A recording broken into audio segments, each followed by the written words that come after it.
ஆசீர்வதிக்கும் தேவன் நம்மை ஆசீர்வதிப்பாரே. துதி ஸ்தோத்திரம் இயேசுநாதா, துதி உமக்கே என்றுமே.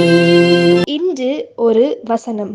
சீயோனில் வாசமாய் இருக்கிறவளே, நீ சத்தமிட்டு கம்பீரி, இஸ்ரவேலின் பரிசுத்தர் உன் நடுவில் பெரியவராய் இருக்கிறார். ஏசாயா 12:6. அன்புக்குரியவர்களே, இயேசு கிறிஸ்துவின் இனிய நாமத்தில் உங்களை வாழ்த்துகிறோம், ஆசீர்வதிக்கிறோம். கர்த்தர் பெரியவராய் இருக்கிறார். அவர் சிங்காசனத்தின் மேல் வீற்றிருக்கிறார். அவர் நம்முடைய தகப்பனாய் இருக்கிறார். தேவனை போற்றி பாடுங்கள். கர்த்தர் நமக்கு பெரிய காரியங்களை செய்தார்.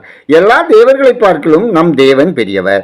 நம்முடைய எல்லா பிரச்சனைகளை பார்க்கலும் அவர் பெரியவர். வியாதியின் மத்தியிலே நீங்கள் நம்பும் வைத்தியர்களை பார்க்கலும் இயேசு பெரியவர். உங்களை எதிர்த்து வரும் தீய மனிதர்களை விடவும் அவர் பெரியவர். நீங்கள் செய்ய வேண்டியது கர்த்தருடைய சமூகத்தில் மனம் மகிழ்ந்து களிகூர்ந்து சத்தமிட்டு கம்பீரிக்க வேண்டியதுதான். நீங்கள் கோழைகளைப் போல வாழ வேண்டியது இல்லை. தலை குனிந்து நடக்க வேண்டியது இல்லை. வாயை மூடிக்கொண்டு மௌனமாக இருக்க வேண்டியது இல்லை. தகப்பனுடைய பிரசன்னத்தில் பிள்ளைகள் மகிழ்ந்து களிகூறுவது போல தேவனுடைய சமூகத்தில் மகிழ்ந்து களிகூறுங்கள். அவருக்கு ஆராதனை செய்யுங்கள். உங்கள் குடும்பத்தில் ரட்சிப்பின் கம்பீர சத்தம் இருக்கட்டும். சபையின் ஆராதனையில் கர்த்தரை பாடி துதிக்கும் ஆராதனை நேரம் இருக்கட்டும். கர்த்தர் பெரியவராய் எழுந்தருளி வல்லமையான காரியங்களை செய்தருள்வார். நாம் ஜெபிப்போம். சர்வ சிருஷ்டிக்கும் காரணராகிய பரலோக பிதாவே, ஆசீர்வதிக்கப்பட்டதான இந்த நாளுக்காய், இந்த நாளின் வசனத்துக்காய் நன்றி சொல்லுகிறோம். அப்பா, அனுதின வாழ்வில் நிகழும் அனைத்து காரியங்களிலும் கர்த்தரை சார்ந்து வாழும் கிருபையை ஒவ்வொருவருக்கும் தந்தருளுவீராக.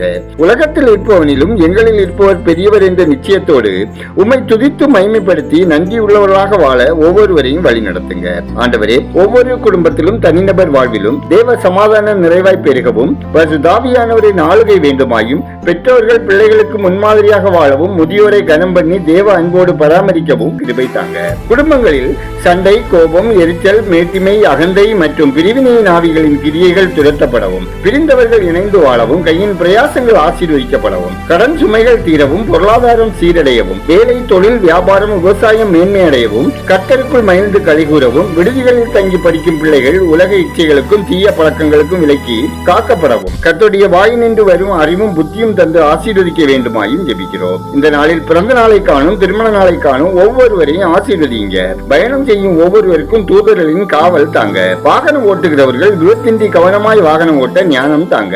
மருத்துவமனைகளில் சிகிச்சை பெறுகிற, வீடுகளில் பலவீனத்தோடு வியாதியோடு இருக்கிற ஒவ்வொருவரையும் உங்க தழும்புகளால் குணப்படுத்துங்க. இந்த நாளில் உலகெங்கிலும் நடைபெறும் ஆராதனைகளில் கலந்து கொள்ளுகிறவர்கள் உண்மையோடும் உத்தமத்தோடும் உண்மை ஆராதிக்கவும், தேவ சத்தியம் கருத்தாய் போதிக்கப்படவும், சத்தியத்தின்படி ஒவ்வொருவரும் தங்களை ஆராய்ந்து சீர்படுத்திக் கொள்ளவும், உங்க வருகைக்கு ஆயத்தப்படவும், மற்றவர்களை ஆயத்தப்படுத்துகிறவர்களாக வாழவும் பரிசுத்த ஆவியானவரின் கிரியை வேண்டுமாய் ஜெபிக்கிறோம். எங்கள் விண்ணப்பத்தை கேட்டு பதில் தருகிறவரே, உமக்கு நன்றி சொல்லுகிறோம். துதிகரமையுமே உமக்கே செலுத்துகிறோம். இயேசுவின் நாமத்தில் ஜெபிக்கிறோம் எங்கள் ஜெபங்களும் நல்ல பிதாவே, ஆமென்.